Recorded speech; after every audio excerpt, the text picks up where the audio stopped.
Hello, Hello. how are you? I'm tired. I know the feeling. I forgot how exhausting it is to wrangle kids in a public setting. Yeah. How are you? I'm good. How was your festivities this evening? They went well. It can best be described as organized chaos. That's often the case with children. It was funny. The graduation program, the pre-K program, different groups of kids came up to announce like what they were going to recite or do. And then it was like every single child was trying to be the loudest to be heard when they were reciting. That's awesome. And it was two classes, so 45-ish kids. Wow. It was fun though. Oh yeah, totally. How was editing the show in the new format? So I wouldn't say that it's a linear like reduction in time, but only because I took more time to listen, kind of spot checking things than I had been doing, and it still took significantly less time than the previous episode. So much nicer from that perspective. Cool. I don't know if I'll consistently take the extra time. I might. But I was done with everything in about, I don't know, an hour and a half, 2 hours tops. And that includes all the stuff for putting it in the feed and, posting it and that stuff too.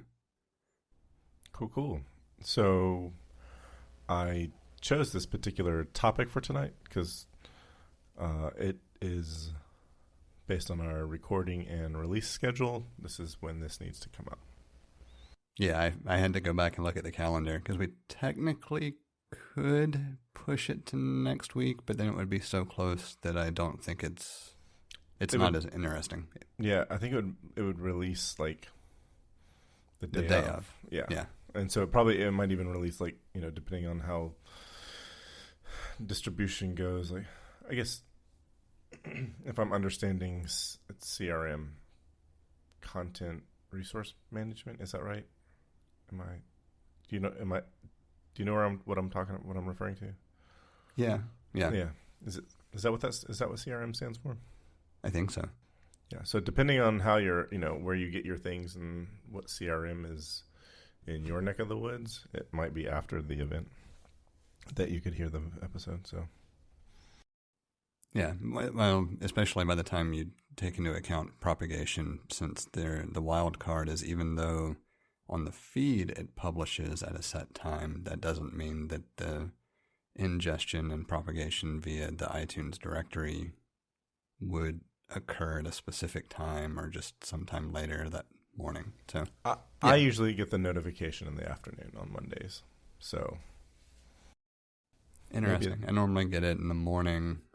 Well, it's pretty easy to tell actually. If you look at the Twitter feed for the show, when I manually post that the show is live is typically after I get the notification within, a 5 to 10 minute window. I don't use Twitter. I'm not surprised. I've tried a couple of times and it just didn't. I don't know. I haven't. It fits my attention span. Well, so like Instagram fits my attention span. It's like Twitter but for pictures. Right. Which is like Facebook without the garbage. Right. The only reason I really use Twitter at this point is there are a handful of general sources that I can aggregate quickly there, that it's just easier to do so. Yeah. I just never could, like when it felt like it was a different thing than I would use it for now, I just never could get into it. And now like there's like a lot of the people I actually would like to follow are on Twitter. And if they had Instagram, I wouldn't want to follow their Instagram because like that's not what I'm interested in from them. But I just, I don't know. Yeah, I certainly don't use it near as heavily as I did a long time ago. Now it's probably every 3 or 4 days that I actually pay attention and kind of scroll through what's accumulated over that time frame. Yeah. Well, jumping right in, did you see the new tagline and images for Dub? I did. Okay. I saw the email. I don't remember it off the top of my head. Okay. Yeah. Oh, yeah. That's Something about you are coding. Yeah. And away we code is what they changed it to, and they changed it instead of one person looking at one emoji looking at a computer. It's 3 people, and only one of them is wearing glasses. I think they needed. I think they needed to send a message, like, where they wanted to send a message, like, no, we're not making glasses. Well, and the other thing is the reflection in the glasses is specifically Swift, or it appears to be Swift, like a reflection back from Xcode. So Renee Ritchie posted a video today about it, and somebody has already deciphered exactly what the code is in the glasses, and it's new emojis. That's not surprising at all. No, I mean, emojis is how you get people to update your software. Hey, we got new emojis.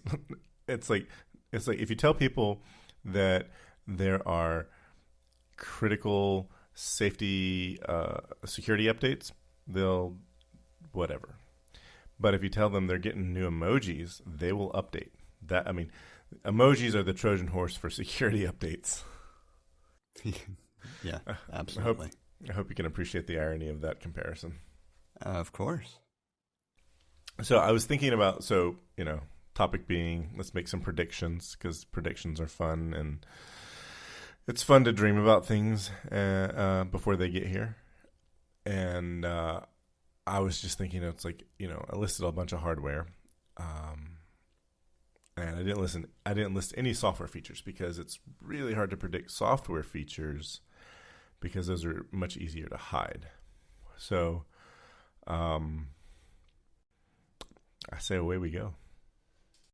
Sounds good to me. I will preface this with, I have only listened to one show that even delved into any rumors, so I have very little exposure to anything in the rumor mill in general. If you cheated and looked at the rumors, that wouldn't be fair. Why wouldn't it be fair? That's informed speculation. Those are the rules that I have just made up. Which show did you listen to? ATP. Okay. I listened to the same show, and I also listened to Daring. Oh, you're gonna have to cut that out. Sorry. Daring Fireball. Or actually, I didn't even complete both of those podcasts, but they helped me to. I think that I could have muddled my way through my thoughts, but listening to those really helped with, like, what are we gonna see with, like, pro level system SoCs. Would you care to make the first prediction? I can. The one thing that I think is a given, which I may very well be proven wrong, but it just seems unlikely. And we talked about it before the last event anyway, that I felt like WWDC would be the ideal place to release the next generation M chip, whatever it looks like. And I don't really have any idea what to guess that it's going to be from a naming perspective, or which I have some thoughts on which machines it might fit in. But I do think, for lack of any other better phrasing, just calling it an M2, I do think that chip will be announced at WWDC. What exactly it looks like, as far as speculation around cores and RAM and all the other integrations like that, that is something that I have not paid enough attention to really think about where it could be going, and not something I know enough about chip design and architecture to really comment on anyway. But I would expect it to be a similar comparison between the M1 and the general Intel lineup, like the difference in those is kind of what I expect between the iteration of the M2 and the high-end Intel lineup. I expect that same level of percentage improvement across the board. So when you use this new chip, do you think it's going to be based on the same, like more better of the same thing that the M1 is based on, or do you think it's a completely different chip?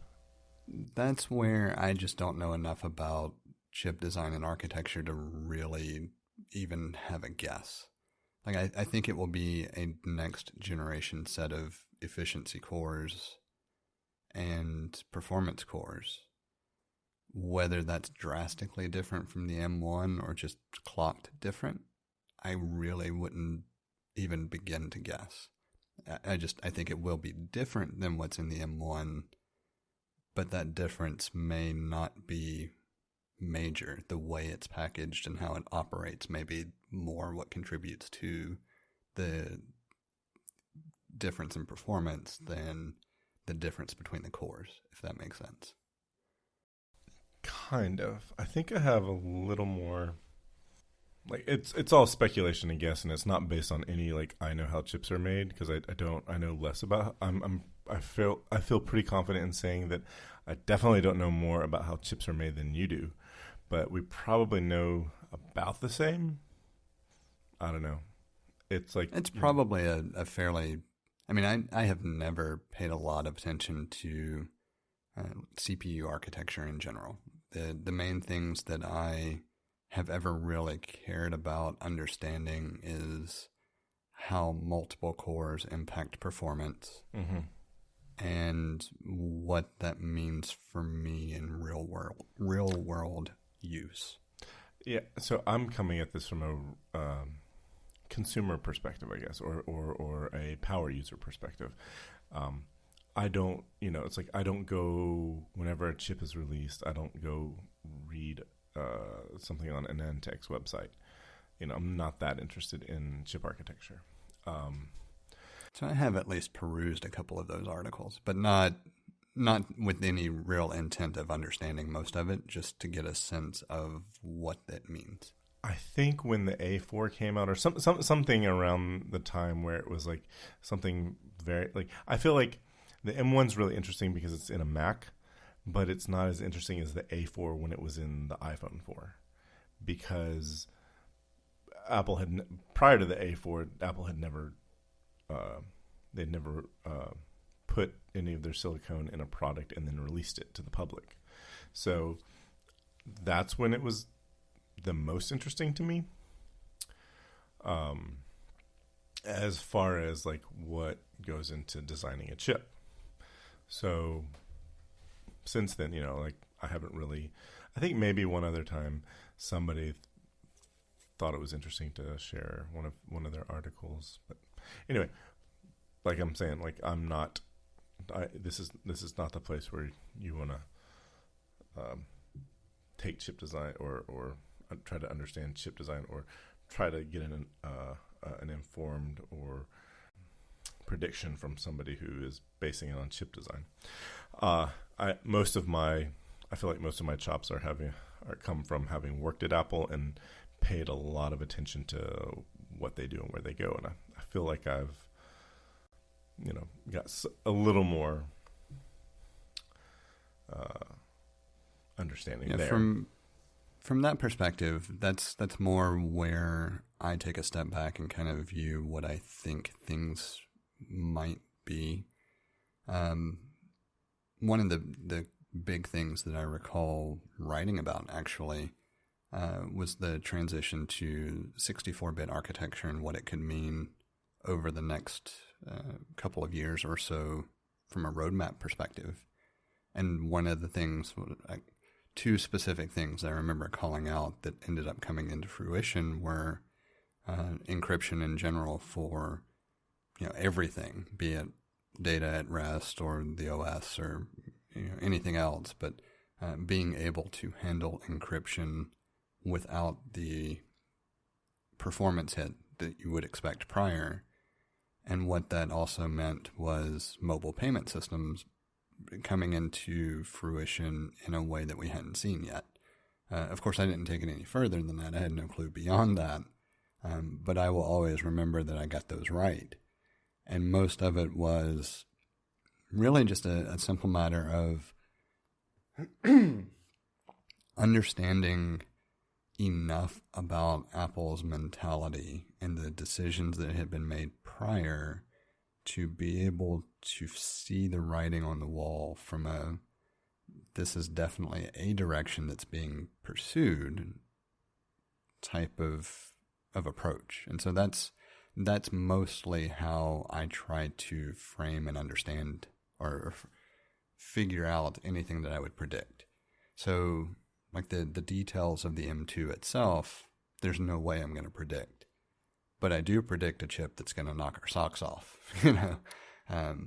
however that it's happened, however it's designed.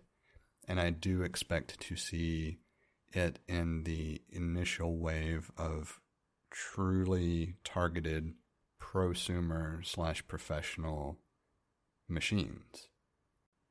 Whether or not that trickles down to the quote-unquote entry-level machines that we've now seen released, in a later cycle, that I don't know. It seems like it would be dumb not to, but at the same time, I could see two separate chip designs that are staggered between those two products. And that's an area where I think just seeing how they handle it over a couple of years makes more sense than trying to predict. I understand where you're going with this. I figured it seemed kind of rambling in my head a little bit, but I figured you could kind of read what I was trying to at least convey at least. Yeah, you can. I see you feeling comfortable with I see this being they're going to make these decisions and this is what the roadmap is going to look like, and I feel like I want to make I feel like I can make some more specific predictions for what we'll see a week from Monday, or as we record. I feel like I didn't get burned, but I feel like I got when Snow Leopard came out, I got really interested in a couple of the software features that were a couple of the key features that came with Snow Leopard, which was now almost 12 years ago. One of them was Grand Central Dispatch, where it was using multiple processor cores for more efficient performance, and OpenCL, which was the open computing language that was supposed to address the power of GPUs and leverage them in any application, not just graphic intensive applications.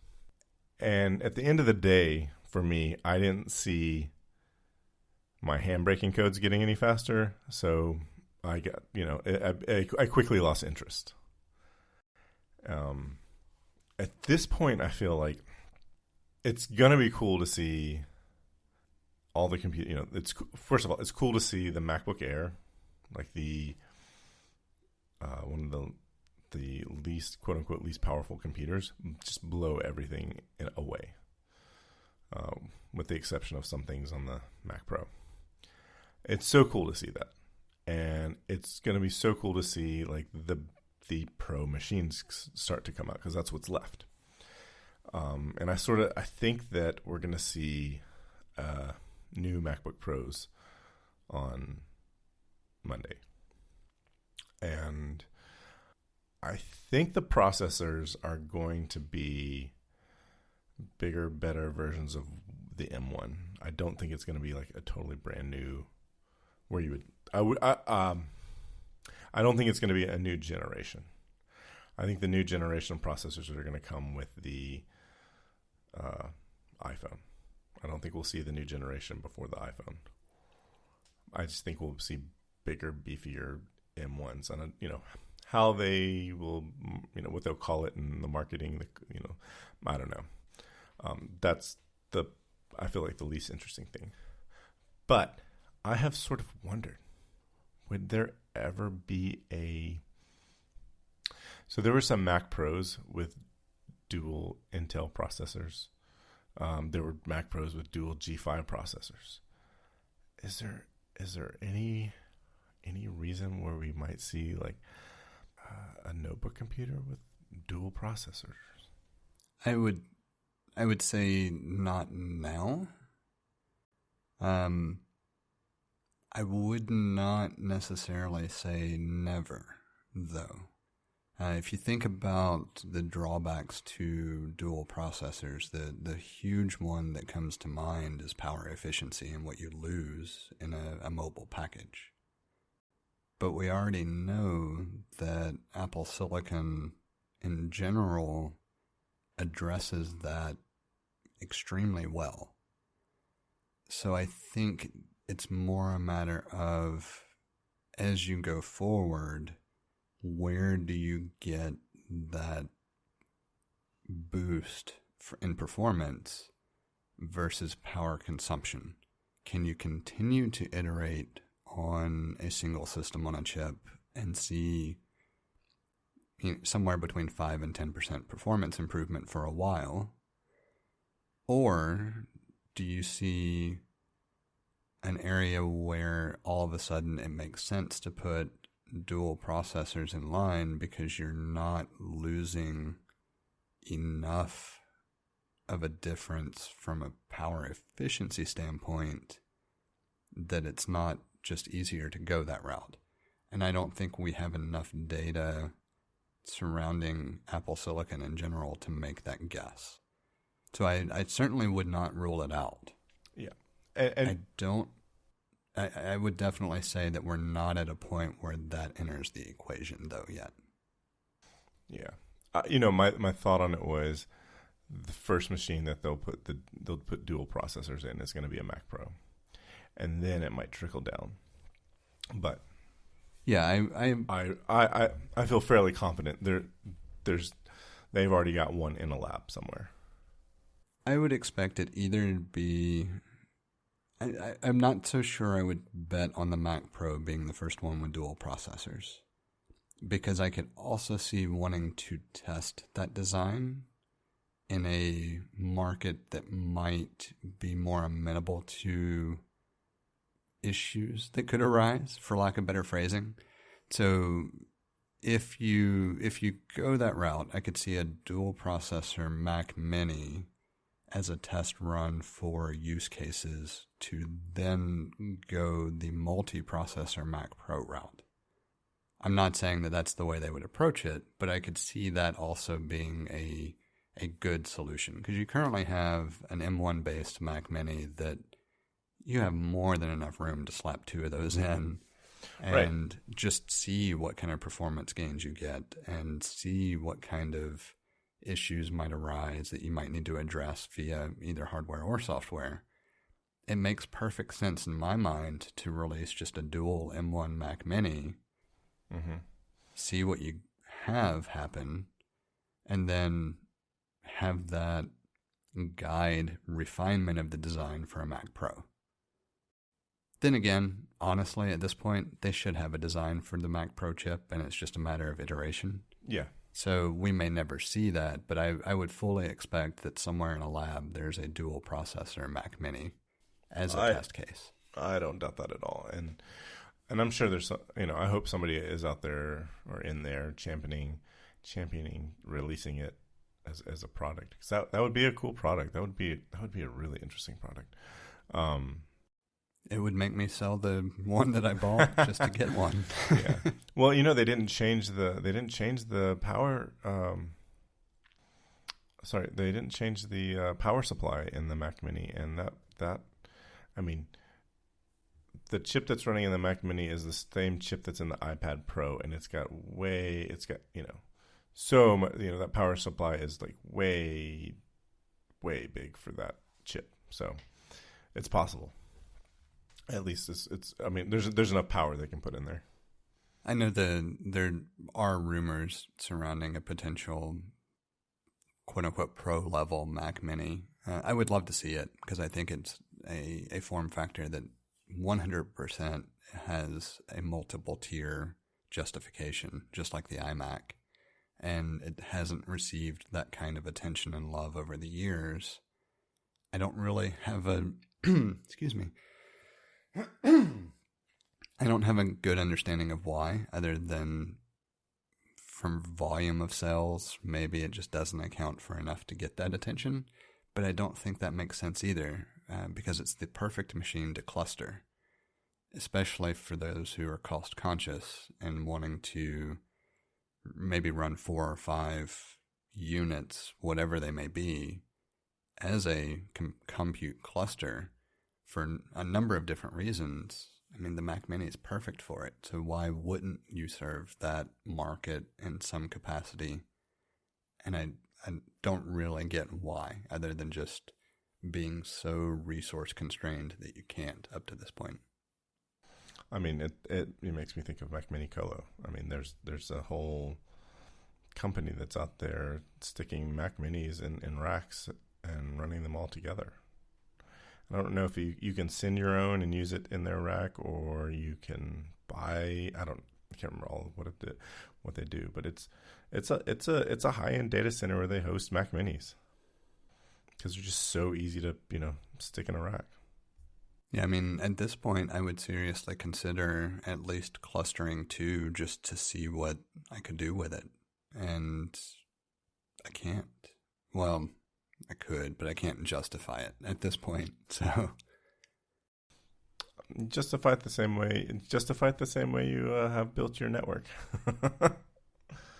Yeah, that's a bit of a stretch. I can at least justify the network, especially with working from home so much more. But the Mac Mini, the single Mac Mini, only does encodes a video, and it does it so ridiculously fast that I just don't care. I need to find a hobby use case to drive that justification, and I don't have it yet. Build an app that uses it. So aside from the revised chip, like what are you thinking? What are you expecting to see at WWDC? All right, I give you my whole prediction list, and that is new Mac. I think for sure we're going to see a new MacBook Pro. We saw one 4 years ago, and we saw one again 7 years ago. That's where they debuted the first Retina display, or the first Retina display on a Mac. And so I think we're gonna get. I think we're gonna get a MacBook Pro. I think Touch ID. No, the Touch Bar. The Touch Bar is rumored to go away, and I think that's gonna happen. I'm kind of like, I'm a little bit disappointed that it would go away, but not really. I do like the feature, some of the Anyway, it'll go away. I think we'll see new ports on the MacBook Pro, and I'm hoping that we see a mini LED display. I don't think it's far-fetched to see that. A standalone display or display on the MacBook Pro? So the MacBook Pro will have, I think the display on the MacBook Pro will be mini LED. So given the 12.9 inch iPad Pro display, I would bet that that's at least going to be an option. Now whether it's going to be standard or not, I'm not entirely sure I'm there yet. So when they in 2012, when they did the Retina MacBook Pro, that's all you could get. Like, there were only Retina MacBook Pros, unless you bought I think that's when around the time they discontinued the 17-inch as well. So, yeah, it's entirely possible. Yeah. The only reason that I'm skeptical is I wonder if there's not going to be a 13-inch MacBook Pro that still leverages the Oh, yeah. Liquid Retina, whatever, blah, Whatever. blah, blah, 30 things, LCD. I think it's only going to be in the 16. Yeah, that I would see making sense. And the only reason I make the distinction is because I do expect there also to be a new 13-inch MacBook Pro that has the next iteration M series chip in it. Because that's a missing product at the moment. Yeah, I think that's going to happen. I think it's, and there's rumors that it'll be a 14-inch display. It'll have this, the same thing that happened to the form factor to the 15 to, when it went from 15 to 16. There's rumors that it'll go from 13 to 14. I don't think the 13-inch MacBook Pro will go away. I just think they will add a 14. And I think that might also have a mini LED. It's going to be priced for, I think you'll see a 14 and a 16 with the mini LED display. Or maybe the 14 will have the option to get the mini LED display. Or it'll just be priced that way. Yeah, from an overall product availability standpoint, what makes sense to me is to have the 13-inch that we currently know, a 14-inch with an LCD display, a high-end 14-inch with a mini LED display, and then the 16-inch have nothing but the mini LED display. That's what I think will happen. Now, whether that actually happens or not, I mean, those are the types of things that Apple occasionally is surprising on, because they may find that they would rather price that high-end 14-inch and have it be the only one available because the difference isn't enough to justify having two different ones in existence. So that's certainly a question mark. I think you're going to see, so the rumors are there's going to be an HDMI port and a SD card slot. I think we'll see those things on the 14 and the 16, and just a way to differentiate them from the existing M1 MacBook Pro. Or they might just drop that M1 MacBook Pro. I don't know. I don't really see it dropping yet. And the main reason is many buyers just look at price point, right? We know that from the MacBook Air. For sure. But there are a lot of buyers who are not interested in the MacBook Air for one reason or another that are interested in a MacBook Pro, and I think the current MacBook Pro serves that market extremely well with the minimal price difference. And so it's a much easier transition from that to a quote-unquote pro-level price tag, because I fully expect there to be a much more significant jump from what we currently know for the 13-inch to any of the iterations that would be available in 14 or 16 inches. Which unfortunately means I may or may not be able to upgrade as fast as I would like as well. I'm gonna, I know that when they come out, I'm gonna be like, oh, I want one of those, but I'll be okay waiting. I'll be okay waiting. Yeah, I'm not going to have a choice. Emily's MacBook Pro is older than mine, so hers is going to end up having to be upgraded first, and she is not as adoptive of software updates as I am, and so therefore is on a older operating system for reasons unfathomable to me. I've always wondered about people like that, and she used to work for Apple. So I know realistically, specifically with software, yeah. So I know that prior to recently, the holdout was that she was still holding on to Aperture, and I think it was Mojave that completely ended support for even being able to run Aperture. Mm-hmm. She has at least upgraded to Catalina. Okay. Yeah, not as far back as she was. I mean, she's finally decided to move from Aperture to Lightroom. So I can kind of understand not wanting to go through that particular headache, because I had to do it myself a couple of times. But at the same time, it's gone. Just take a step forward. Why didn't you just create her a VM with Snow Leopard and Run Aperture in there? Because while she might be very technologically savvy in a number of different areas, dealing with VMs and all on, no, that just crosses a line. No, I was just going to say that's like the worst thing you could do. Well, yeah, that's a pretty bad thing. I mean, that's it's not. It would be perfectly acceptable. I could easily do it. No. Ability to do it, that's, piece of cake. But yeah, it's the user experience. It's a bad idea. It's just a bad idea. Yeah. I don't think we're going to see iMac Pros. I would not expect it. I would expect potentially a upper tier iMac built around the same chip that's released for the MacBook Pro, but I would not expect an iMac Pro. Oh, I don't think we're going to see any iMacs at all. Not this go round. I think that wouldn't surprise me either. I mean, it's one of those things that the iMac to me has never been a pro machine anyway, even though they released the iMac Pro and it certainly had the chops for it. I just hate the iMac so much that I can't wrap my head around why you would even do it.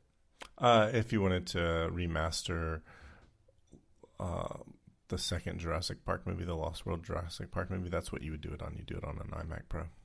I don't know what you're talking about. I know. I've never heard of this movie. So I think in the autumn we'll see an iMac Pro. I think there's going to be a bigger iMac. In the past it used to be there was a 20-inch, 21 and a half, and then it got to 21 and a half inch iMac, and then there was a 27-inch iMac. First it was a 24, then the 27-inch. And just had the small iMac and the big iMac, and there was like good, better, best options in the built to order pages. And I think the way the iMac line is going to roll out, I think they're going to differentiate it. I think the big one is going to always be called the Pro.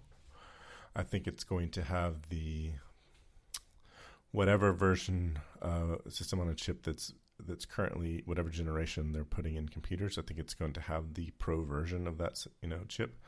Like you won't see the big iMac with the M1. You'll see the big iMac with whatever the M1 variant is. That's going to that's the Pro version of the M1 chip. And I think they're going to go to a 30-inch display like the XDR. I think it's going to have the similar form factor to the XDR. Maybe, it probably won't have the fancy pedestal, but I think it'll be reminiscent of it. But I don't think we'll see that until the autumn. And that one might have two chips, two processors. Yeah, my general expectation for an iMac Pro would be that an iMac Pro and a Mac Pro would be announced relatively close together. Not necessarily because of the similarities as far as pro features or workflows, but because it makes more sense to announce them within the context of each other from a pricing perspective. Especially when you think of if you go the Mac Pro route, it's highly likely you're going to go the Pro XDR display route as well. It's just kind of dumb if you don't.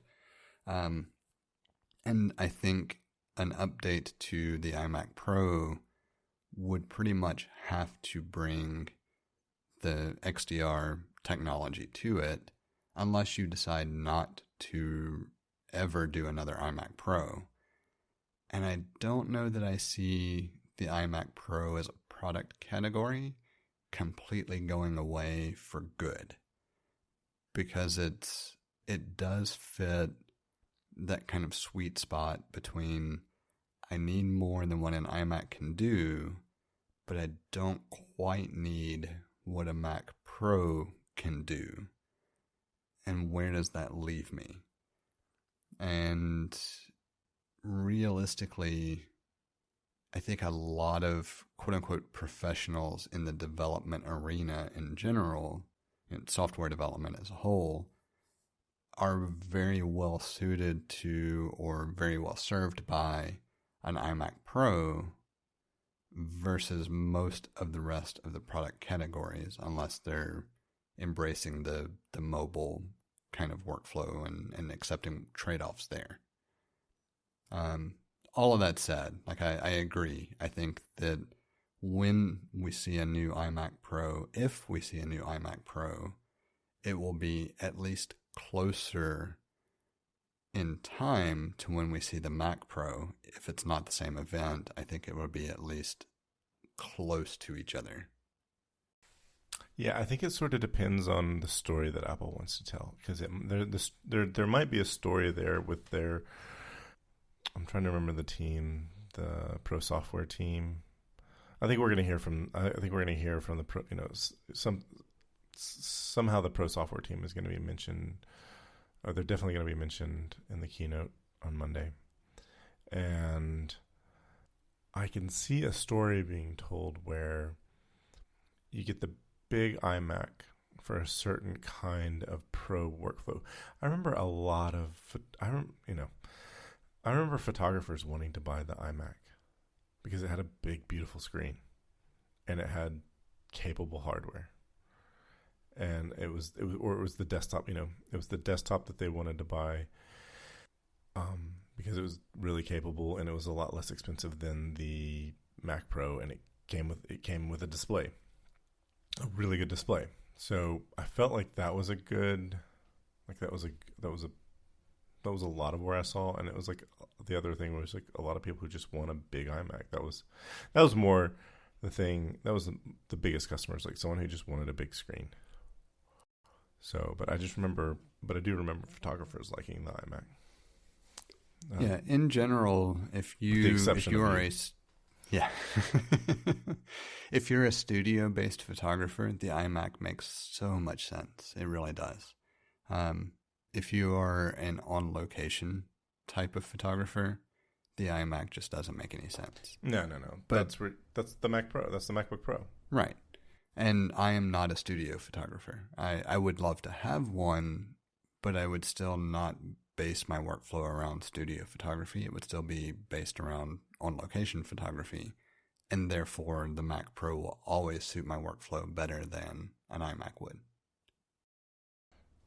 Up until we started recording this, I thought maybe we'll see an Apple display that's not the XDR display.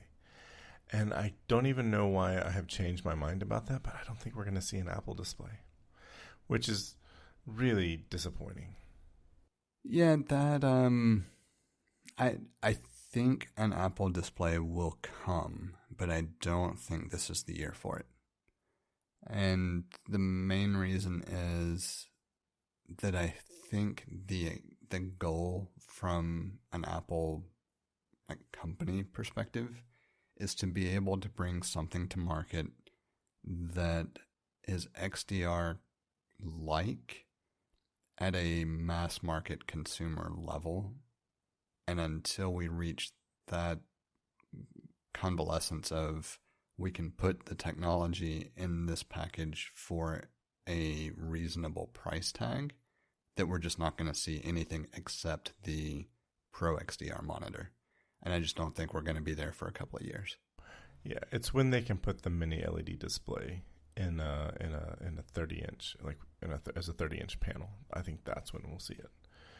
But I really, literally today when I was thinking about it, I was thinking, yeah, pretty soon we're going to see an Apple display that is for people who do not need the XDR, the Pro XDR. It's like, don't get me wrong, I think it's a cool display, and I'm sure there's a few people that really benefit from it, and there's a few more people that just I'm going to put connect an Apple display to my computer. I'd love to see the person who's got a Mac Mini running the XDR, but I want to see that from what I understand, Marco Arment has that set up. That's right. Oh God. I mean, that's the most unsurprising thing. So, um, Yeah, I agree. So I think, but I do think that one day there will be another Apple display. I don't. It shouldn't have gone away, and I think that target display mode shouldn't have gone away. So I know why it did go away for a while, but it should come back. Yeah, I fully expect those to be things that are addressed. I just don't see it this year. Maybe next year. I mean, I kind of feel doubtful on even next year, mostly from a general cost per yield perspective. Yeah. Like I said, I think it's when they can put a 30-inch mini LED panel in that display and it be under $2,000. I think that's when we'll see it, and I think it will replace the XDR. I think once the mini LED panel can outperform whatever they're putting in the Pro XDR display, I think it will replace it, and it will be a much lower price. And that's not. I don't even think that's going to be next year, and it's certainly not this year because I think they're focusing on getting the rest of their computers and on this new chip architecture. I could see the argument for mini LED, from a technological perspective, that being the target, but I'm not entirely sure I agree that that's what's guiding the thought process. I think part of it is also kind of watching to see where the dust settles on resolution changes. We've heard about obviously 4K and then 5K and 6K and 8K and who knows where it's going to end. And I'm not well versed in display technology anyway, so I really have not paid attention to it. But I kind of think the pace of high-end change is also driving a little bit of trepidation on let's go all in on this particular technology until we see the next iteration that might be here for a couple of years. Or a couple of years is a little short, but you get the gist of what I'm describing. Right. Like LCD has been around for a long time. And LED backlit LCDs has been around for they've been in Apple computers for maybe almost a decade and a half. And so, that was a pretty easy technology to go all in on. And I think there will be something that replaces that. And I'm expecting it to be mini LED, but because we knew it wasn't going to be OLED, not for displays that big. It has been for phone-sized displays, but I don't think they didn't ever put an OLED in the iPad, did they? No. The OLED displays have only been in the iPhone and the Apple Watch. Right. So, that was fine. That for how long you expect a phone to last and for what you need a phone to do, that was the right move. It's going to get replaced by mini LED. We might see mini LED in an iPhone this year, at least the Pro version. But I think, from what I've heard, I think that's what's going to replace OLED in displays. As far as resolution is concerned, I don't think we're going to see a lot of changes in resolution because Apple's the only one that's really putting really high resolution large displays on people's desks that are attached to their computer. I don't think it's easy to find high, 5K displays and 6K displays that are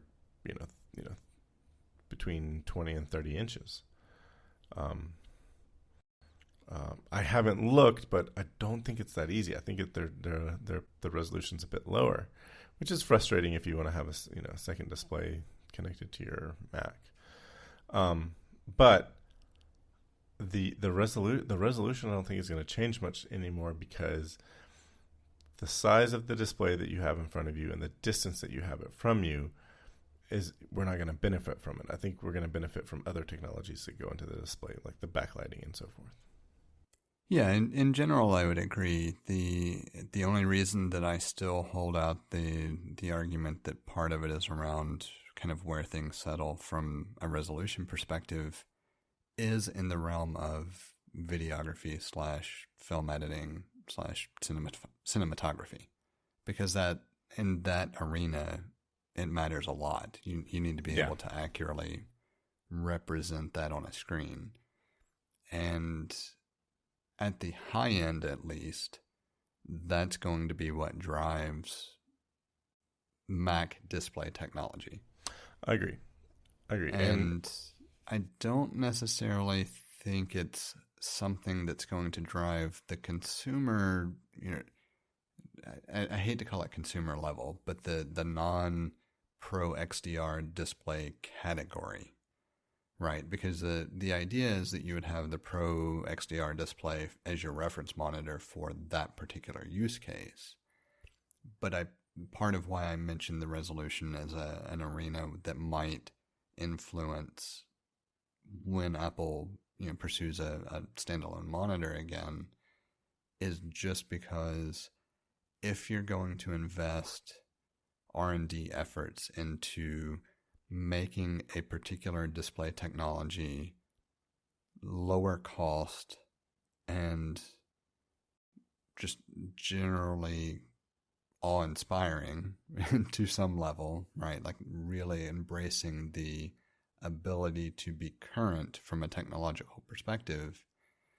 Do you want to go all in on currently available formats and resolutions, or do you want to continue to kind of walk this line on refining mini LED to see what it can achieve, even if the resolution discussion has relatively settled? But I don't think you would go that route without making sure you kept in mind what is the next big change in formats from a resolution perspective. Because we don't want to spend all this time and effort now on, let's just say, an 8K mini LED display, if the thought is that in 2 years, 12K or whatever number you want to pick is a de facto standard from a video creation standpoint. You kind of want to walk a tightrope and figure out where the balance needs to be between, can this technology support it in the long run? Or are we still kind of at a point where we want to continue to work on some stuff from a lab perspective and see if maybe we can do something with it, but we're not going to really go all in yet? You got to think about what is the opposite of the lowest common denominator, and that film, movies are always going to be recorded at higher resolution than they're going to be shown in. Just because the higher resolutions that are available allow for certain editing, forgiveness.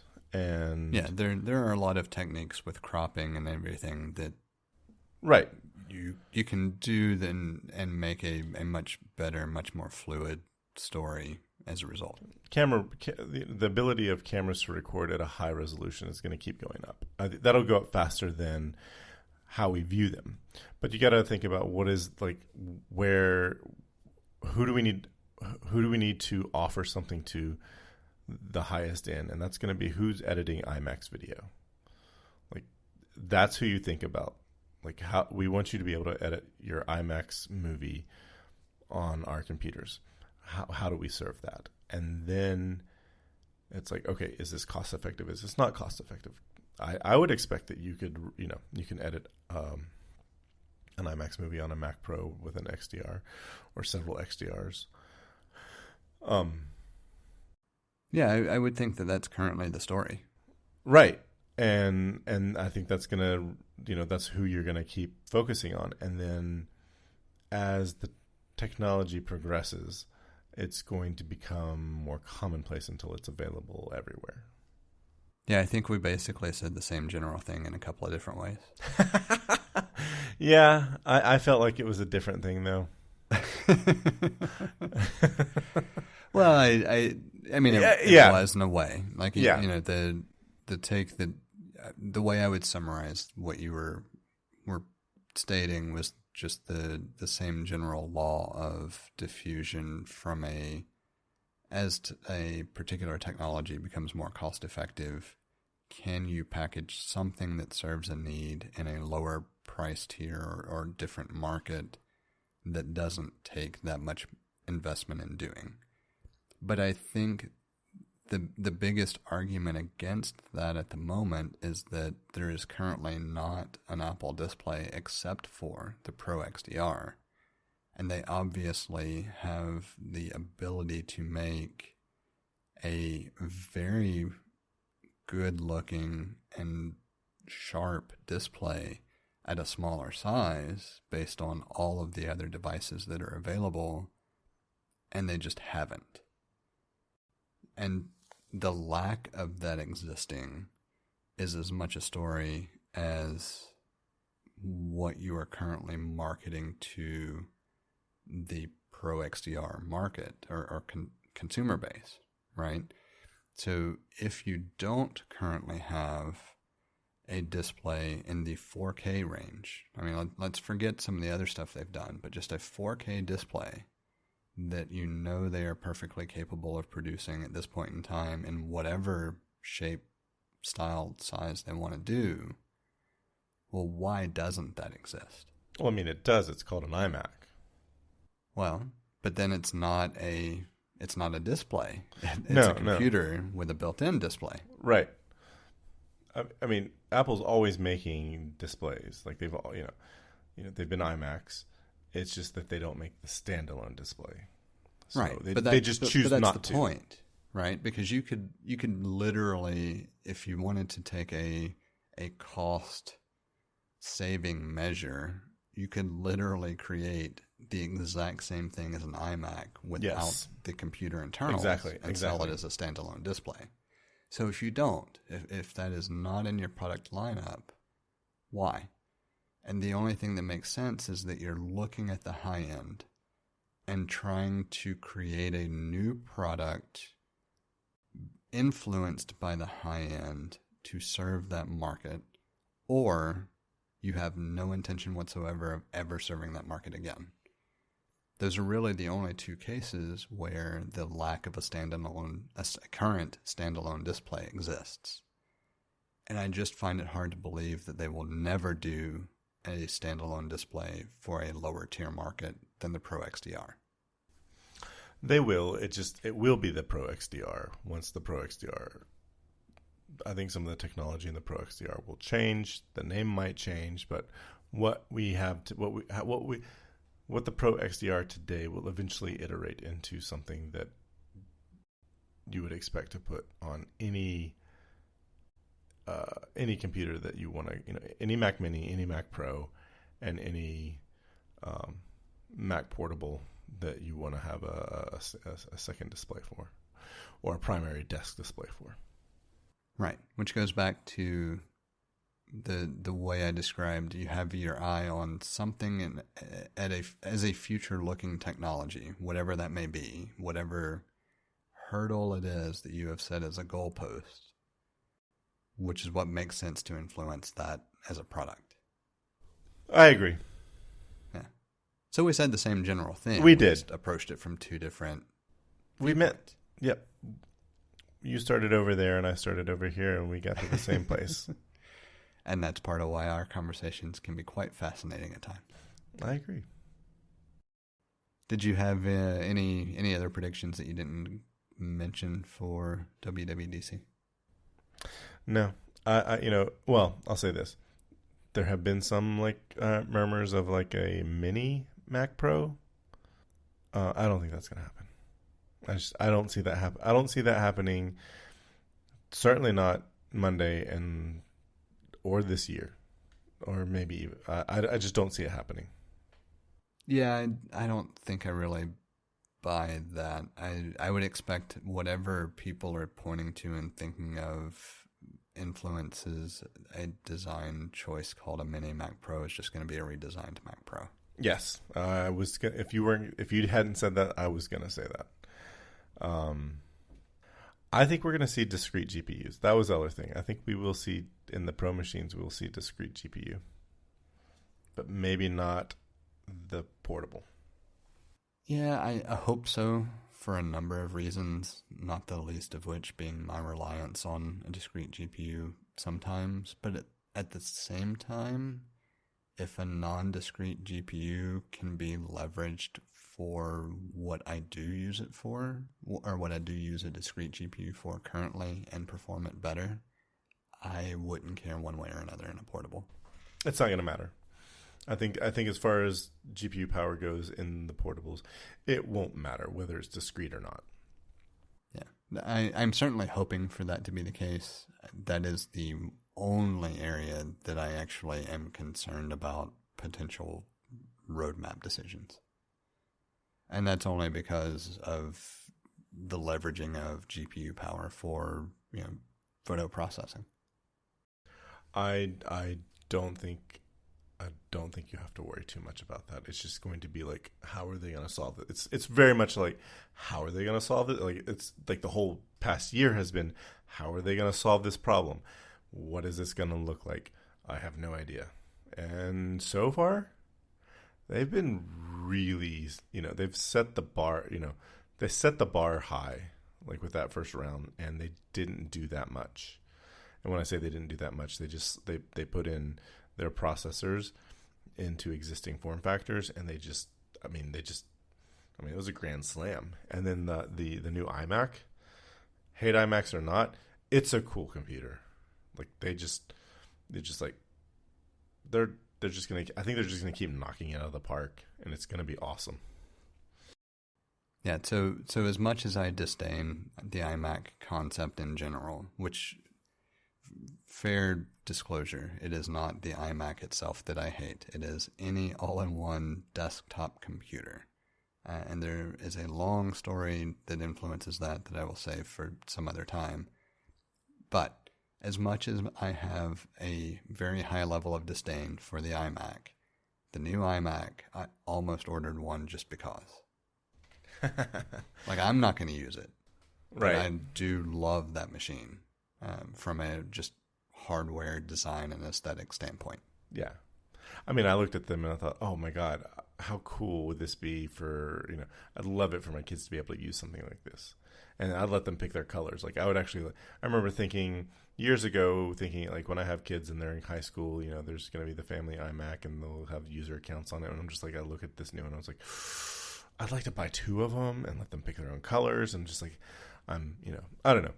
So I've been a long time iMac user. I've